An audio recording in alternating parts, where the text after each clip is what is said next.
"You're coming with me." Mail-order bride found a dying rich rancher at the station and took him home. Clara didn't know his name, didn't know where he'd come from. But when she stepped off that train and saw the man crumpled on a freight platform, boots missing, coat torn, ribs showing through a slash in his shirt, she didn't scream. She dropped her suitcase. The wind cut through her shawl like knives, and the townspeople moved past him like he wasn't even there. A dying man on a cold wooden platform, and no one cared. She looked at the station master. "What happened?" He didn't look up. "Don't matter." Did anyone help him? Help a bleeding stranger with a bullet in his side? He laughed. "No, ma'am. We got enough trouble already." She didn't respond. She knelt in the snow, pressed 2 fingers against his throat, still breathing. Just barely. A man's boot stopped beside her. "Leave him," the sheriff said, squinting against the wind. "Found him crawling out of a freight car this morning. Might be a drifter. Might be worse." Clara looked up at him. "I'm not leaving anyone," she said, her voice quiet but cutting. The sheriff tilted his head. "He's not your problem." She stood, covered in frost and blood, and something else that wouldn't melt. He is now. The sheriff's hand hovered over his belt, where his gun sat waiting. "You're new here. Mail-order girl, right? Come to marry some fella named Cobb." She didn't blink. "No one came to meet me." "Well then," he said, like it meant nothing. "Looks like you're alone now." Clara didn't answer. She turned back to the man, grabbed his wrist, and dragged him toward the cart someone had left behind the station. Every inch was a fight. Every second, people stared and whispered. But she didn't stop. "You're coming with me," she muttered, her breath turning white in the air. "I don't care who you are." He didn't respond. Couldn't. His head lolled sideways, blood matting the hair behind his ear. By the time she got him into the cart and wrapped what little she had around his shivering body, her own hands had gone numb. The sheriff stood watching from the porch. "You'll regret this," he said. Clara looked straight at him. "Then I'll regret it warm." She snapped the reins. The cart rolled into the snow. Wind howled between the trees. The path to her cabin was half buried and dangerous, and she'd never driven alone before. But there was no turning back. Not anymore. Every bump in the trail made the man groan, his face twisted in pain, barely conscious. He reached for something that wasn't there, whispered a name that wasn't hers. When the cabin appeared through the trees, old, leaning, left to her by a man she never met. It looked smaller than she remembered. She got him to the bed somehow, tore through her bag, boiled water, cleaned the wound. He'd been shot in the side. Not deep, but dirty. No exit. It would have festered by morning. She found a sewing needle, boiled it, prayed under her breath, and dug into his skin. He screamed, woke up for the first time. His hand shot out, grabbed her wrist. She gasped, their eyes locked. Blue, sharp, wild. "Who are you?" he rasped. "No one," she said, "but I'm all you've got." He didn't answer. His hand trembled, then fell. The bullet clinked into the tin bowl. She collapsed beside him, exhausted. Her fingers shook. Her chest ached. What had she just done? And who was this man who looked like he'd crawled out of hell? The next morning, she found his eyes open, watching her. "You should have let me die," he said. Clara didn't flinch. Too late. He looked around the room like he didn't recognize it. "Where are we?" "My cabin." "I don't know your name." "I don't need to." He smirked just slightly. "You sure?" "I didn't ask." He closed his eyes. "Silas." She blinked. She'd heard that name before. On the train. In a newspaper left behind. Silas Mercer. The heir who vanished. The rancher who never claimed his father's fortune. The man rumored dead. She said nothing. Just fed the fire and boiled more water. She wasn't ready to know more. Not yet. He tried to sit up, gasped, fell back. Clara stepped forward. "Steady. Stop. You'll tear the stitches." He didn't look at her, just stared at the ceiling like it was full of ghosts. She wanted to ask what happened, but didn't. Not yet. Later that day, she found boot tracks outside. Someone had come near, stopped at the window, then left. She loaded the shotgun, Silas watched her from the bed. You expecting company? No, she said. He nodded, like he knew something she didn't say. That night, he woke screaming. Sweat soaked the blankets. He clawed at his chest. Clara held him down. It's not real, she whispered. You're safe. I can't go back, he gasped. They'll kill me. She froze. Who? His eyes darted around like the walls were closing in. My brothers. Clara sat back. Why? He turned his head away. Because I wouldn't sign. They wanted the land, the railroad, the ranch, my father's whole empire. I said no. She stared at him, throat dry. You're Silas Mercer. He didn't answer. He didn't need to. Outside, the wind slammed against a window. Inside, they said nothing for a long time. Then Clara stood. Whatever they want, they're not getting it here. He looked up. Why would you help me? Clara's voice was quiet. Because no one helped me. And in that cabin, with no light but the fire, no family, no plan, no safety, a woman who came to marry a stranger had instead chosen to save one. And he was starting to realize that might be the only reason he was still alive. The next morning, Clara woke to the smell of pine smoke and something else, movement. She blinked against the sunlight. Silas was out of bed, leaning hard against the wall, his face twisted in pain, jaw clenched. One hand gripped the wood stove for balance. You shouldn't be up, she said, voice still raw with sleep. He didn't look at her.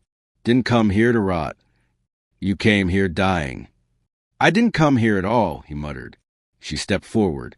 He flinched, not from her, but from the weight of trying to stand. Clara reached out, gentle. Let me help you. He paused, then nodded just once. She slipped under his arm, held his weight, like it was normal, like it hadn't only been days since she dragged him out of the snow not knowing if he'd make it to sunrise. He didn't speak, didn't thank her, but he didn't pull away either. She helped him to the chair by the fire. He sat there, breathing hard, jaw ticking like he was angry at his own weakness. I've got a name now, she said quietly. He looked at her. You had a name before, not one you cared about. His lips twitched like he almost smiled. You're wrong. She poured him tea. He took it, hands still shaking. Outside, the trees whispered under a rising wind. Inside, the room felt small, like a secret they were still afraid to name. Later, she caught him looking through the window, watching the woods, his eyes scanning the ridge like he was expecting someone. You think they'll come? He didn't answer right away. They always do. Not at first. They wait for snow to soften.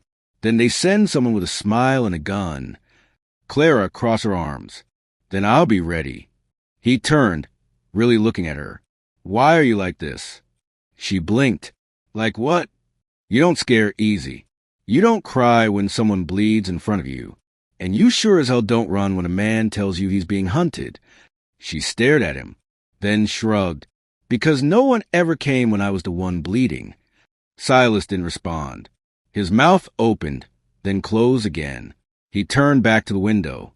That night, a horse screamed in the woods. They both jumped. Clara moved first, grabbed the shotgun from above the door, checked the lock. Her hands were steady.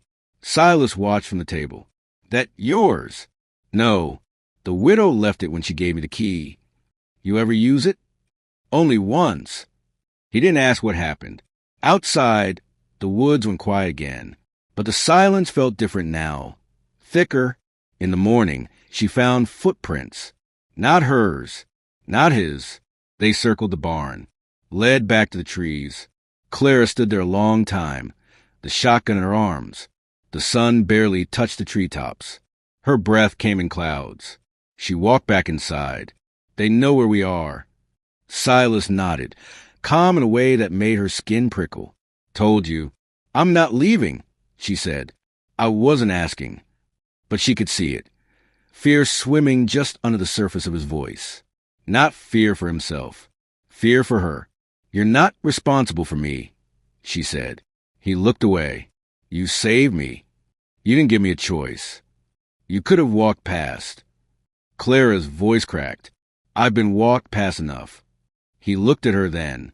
Something heavy passed between them. That night, they sat in front of the fire in silence.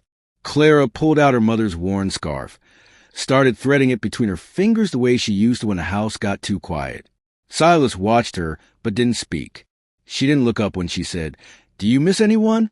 He was quiet, so long she thought he wouldn't answer. "My mother," he said finally. "She died when I was 16. I didn't cry. My father said crying was for women and weak men. Said we don't kneel, not even at graves." "Mine said something similar," she whispered. "I didn't believe him until I saw him cry." She looked up. "When he realized what my brothers were willing to do for money, he wept like a boy, not because they betrayed him, but because he taught them how." Silas stared into fire. Clara could feel her heart thudding. "You left everything," she said. He nodded. "And you never meant to live?" "I didn't expect to." Silas turned to her slowly. "But then you showed up." Clara didn't breathe. "I wasn't supposed to wake up on that platform," he said. "And if I did, it wasn't supposed to be you." "Why?" "Because you're not cruel."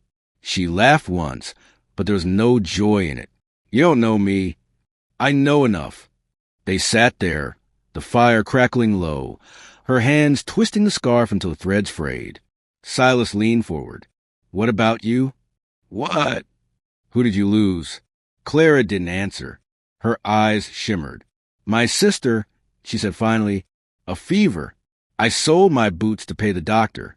He never came." Silas was silent. She stood, "And I've been alone ever since." He stood too, slower, limping slightly. "Not anymore." She didn't move, just stared at him like she didn't know what to believe. And then the window shattered. Glass rained across the cabin floor. A bullet tore into the mantel, with splintering. Silas tackled her to the ground. "Stay down." He crawled to the wall, grabbed the shotgun, hands shaking but focused. Another shot hit the doorframe. "They found us," he said. "No," Clara whispered. "They waited for night." The wind howled outside. So did the horses. Shadows moved beyond the tree line.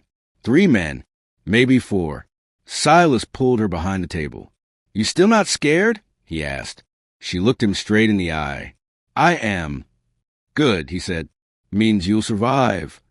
The shot stopped. Then a voice. "We want the boy, Mercer," someone yelled. "You can have his bones when we're done." Clara's breath caught. Silas looked at her. "You can run." She didn't blink. "I'm done running." He loaded both barrels. Outside, footsteps crunched in the snow. "Closer, closer." Silas exhaled. "When I say—" "I know," she whispered. Then the door creaked open. Silas stepped out first. The world held its breath. A man in a brown hat raised his gun. But Clara stepped forward too, shotgun level, voice steady. "Touch him, and I'll bury you with the rest." The man hesitated. Then someone in the shadows spoke. "Enough." A figure emerged. Older, pale, cold eyes. Silas froze. "Brother?" Clara's heart dropped. "You came to finish it," Silas said. The man smiled. "I came to watch you die like you should have." Clara stepped closer, but Silas held her back. "No more blood." His brother raised a pistol. Clara raised hers first. Silas grabbed the barrel. "I said no more." The man laughed. "You'd rather die for her?" Silas's voice didn't shake. "I already did." The next moment moved fast. Too fast. His brother fired. But Silas moved. Took the shot. Right to the shoulder. Clara screamed. She raised her gun. And fired. The man dropped. Silence. Then horses scattered. The others ran. Gone. The snow fell again. Soft. Slow. Clara dropped to her knees. Silas was bleeding, gasping. She held him, hands covered in red. "No, no, no!" He grabbed her wrist. "Still here," he whispered. She choked on her own breath. "Why did you do that?" she sobbed. He smiled. "Because you were the only one who said I could come with you." She didn't sleep that night. She couldn't. She sat by the bed with her hands clamped over the wound. cloth soaked in blood that wouldn't stop seeping. Silas drifted in and out, his eyes sometimes open, sometimes glassy. Every time they closed too long, Clara called his name. Silas. He didn't respond. Silas, stay with me, don't you leave. Wind screamed outside, but she barely noticed. The fire had gone low, her breath fogged in the cold, and she was shaking, not from fear, but from something worse. She had never begged before, but now she was begging the one man who never asked her to. She pressed harder on the wound. The blood soaked through. He winced. Still hurts, he whispered. She let out a sound, half laugh, half sob. Good, she said. Means you're still stupid enough to stay alive. He turned his head, just barely, looked at her like she was the only thing that made sense in the world. I would have taken the bullet for you again, he mumbled. She shook her head. I didn't ask you to. You didn't have to. She closed her eyes tight. Don't say things like that unless you plan to keep saying them. He smiled, weak but honest. I do. Her hand slipped into his. His fingers squeezed, just once. By morning, the bleeding had slowed. The fever hadn't come yet, but his body was cold, and he hadn't eaten in almost 2 days.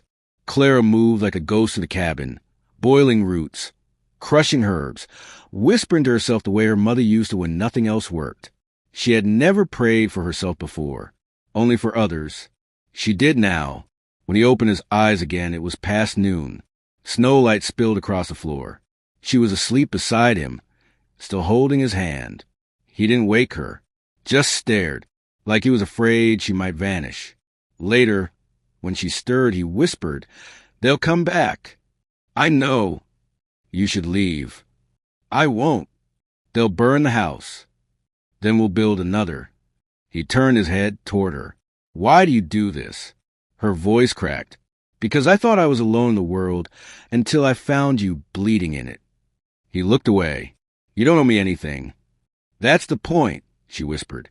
I want to stay. Not because I owe you, but because I choose to. Silas stared at the ceiling. The first time someone looked at me and saw a man, not a name, not a dollar sign, I was bleeding in your arms. Clara didn't answer. She just tightened her grip on his hand. 3 days passed. Then 4. He grew stronger, but the pain lingered. His shoulder was stiff, skin bruised to the bone, but the color came back to his face. She caught him smiling again when she wasn't looking. He watched her as she cleaned the pans, as she stirred soup, as she hung herbs to dry. She sang softly when she thought he was asleep. Nothing fancy, just a low hum, like comfort wrapped in breath. You sing like a woman who survived something, he said once. She didn't answer, just kept humming.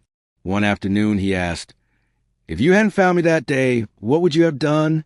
Clara hesitated. I don't know. Would you have waited for Cobb to show up? She laughed, bitter. There is no Cobb. The man who placed the ad never existed. It was a scam, meant to lure lonely women west, then sell them off as labor or worse. His face darkened. Why did you still come? Because I didn't want to die wondering. He looked at her for a long time. I don't think I've ever met someone braver than you. She blinked hard. Don't say that. Why? Because if you keep talking like that, she whispered, I won't want you to leave. He didn't speak, didn't breathe. Then he said, What if I never planned to? That evening, she found an old ribbon in the drawer, worn, sun-bleached, pale blue. She wrapped it into her braid. Without thinking, he noticed. You did something different with your hair.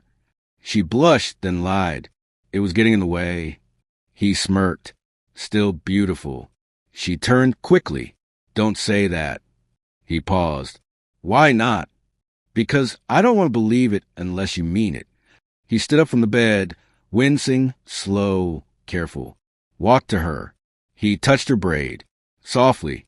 I've never meant anything more in my life. She stared at him.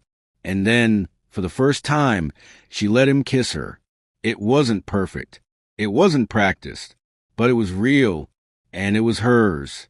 That night, as they sat by the fire, Silas resting against a pillow and Clara curled beside him. She said, I thought I came here to marry a man named Cobb.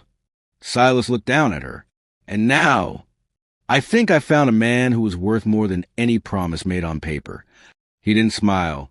He just leaned forward, pressed his forehead to hers, and said, "You saved me." She whispered, "No, you showed me I was still worth saving too." The next morning, hoofbeats echoed down the trail. Clara was already up, shotgun ready. Silas stood too, arm in a sling, shirt buttoned with effort. He looked out the window. 3 riders, but not the sheriff this time. Not lawmen, bounty hunters. She looked at him. "What do we do?" He took a breath. "We give them a reason to leave." She nodded. Together, they stepped out onto the porch. Snow crunched beneath the riders' boots as they dismounted. One held a rifle. The others smiled like they'd already won. "We're looking for Silas Mercer." "You found him," Silas said. Clara stood beside him, eyes hard. The leader raised an eyebrow. "You're not hiding?"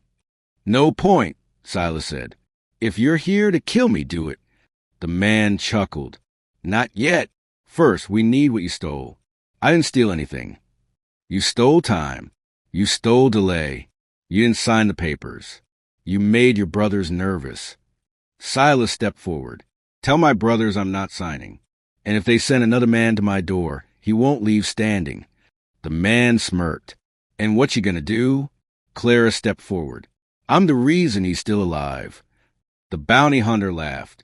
"I'll make sure he's not for much longer." Clara lifted the shotgun and fired. The blast hit the snow at his feet. The man froze. Silas pulled a second rifle from the side of the porch. "This land belongs to no one but us," he said. "Go back. Tell them I'm done running." The bounty hunters hesitated, then backed away. Clara's hands shook. Silas stood beside her like a storm that wouldn't break. When the last rider vanished into the trees, Clara exhaled, and then crumpled into his chest. Inside, as the fire burned again and the wind died outside, Clara leaned into him. "I'm tired," she said softly. "Of what?" "Of losing everything." Silas kissed the top of her head, then stopped losing. She looked up. He held out a small silver band. It wasn't new. It wasn't polished. But it was his mother's. "Marry me," he said. She stared. "I have no land, no papers, no money." "I don't want any of that," she whispered. "What do you want?" She placed her hand over his heart. "This." Spring came late that year. Snow melted slow, like the land was learning to breathe again. The ice cracked in the creek bed, water rushed where silence once lived, and wildflowers began to bloom along the cabin's fence like they knew this ground had finally earned peace. Clara woke before the sun most days. She liked the quiet then. The smell of pine smoke, the sound of Silas breathing beside her. He always reached for her in his sleep, gentle, unthinking. Like even in his dreams, he needed to know she was still there. She always was. He built her a porch swing with one arm still healing. Called it crooked, said it didn't sit right. She said it was perfect. They sat there most evenings. Sometimes in silence. Sometimes in stories. Sometimes in that space between silence and sound where love lives without needing words. And then the letter came, brought by a boy too young to carry that kind of message. He didn't come up the path, just left it tucked into the fence post. Clara opened it, read it, folded it back up with fingers that didn't shake, but wanted to. Silas watched her. "What is it?" She handed it to him. The letter was short. A meeting in town. His name had been cleared. His brothers disgraced. Their forged papers exposed by a clerk who refused to stay silent. The railroad was his now. All of it. He read it twice. Then again, as if the words would vanish if he blinked. "They want me back," he said. "They want your name," she replied. He stared at her. "What if I don't want to go?" Clara's voice was soft. "Then you'll never know if you were meant for more than hiding." He set the letter down. "I have everything I want here." "You have everything you need," she said. "But don't confuse the two." He looked away. "I was dead when you found me." "You weren't," she said. "You were just waiting for someone to remind you how to live." That night, Neither of them slept much. By morning, he'd packed. Not to leave her, to face what waited. He kissed her forehead, whispered, "You come when you're ready." She nodded, trying to smile. "Don't forget who you are." "I remember now," he said. "You taught me." He rode into town the next day. Alone. No guards. No lawyers. No speeches. Just a man with a scar on his shoulder and a ring on his finger. The townspeople didn't recognize him at first. He looked nothing like the boy in the papers. Older, wiser, steadier. But when they did, whispers followed. The sheriff approached him on the steps of the old courthouse. "You're back." "I am." "You come for blood?" Silas shook his head. "I came to prove I lived." He took back the land, the titles, not for money, but for control. He turned half the acreage over to settlers, let farmers stay who had been forced off, rebuilt the church roof with his own money, paid off debts no one remembered he owed. He didn't talk about it. He just did it. And then, one Sunday morning, Clara walked into town, wearing her plain blue dress, hair braided with the same ribbon he'd first noticed months ago, and every whisper stopped. They looked at her like she didn't belong. But Silas walked across the street, took her hand in front of everyone, and said, "This is my wife." A woman scoffed. She was just a mail-order bride. Clara didn't flinch, but Silas did. He turned. "Then you should know," he said, loud enough for every porch and storefront to hear, "that the day I almost died, the only person who gave me a reason to live was her." The town held its breath. No one answered. No one dared.